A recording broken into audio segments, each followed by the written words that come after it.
আমার জীবন শেকড় থেকেই আক্রান্ত। ভেতরটা নড়ে ওঠে ভূমিকম্পের শব্দে। আমার দেহ পুড়তে থাকে আগ্নেয়গিরির মতো।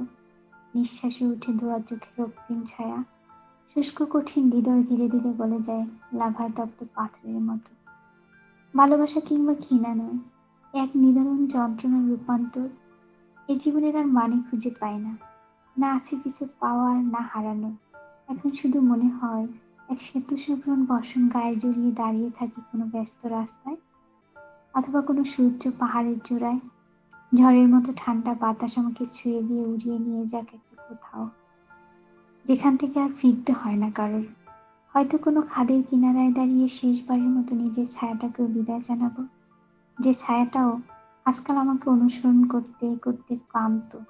তারপর এক নিঃশব্দ পতনে মিলে যাবে এ দগ্ধ শরীর, এ ব্যথার মহাকাব্য। আর পৃথিবী খুব স্বাভাবিকভাবেই আমাকে ভুলে যাবে, যেন আমি কখনোই ছিলাম না।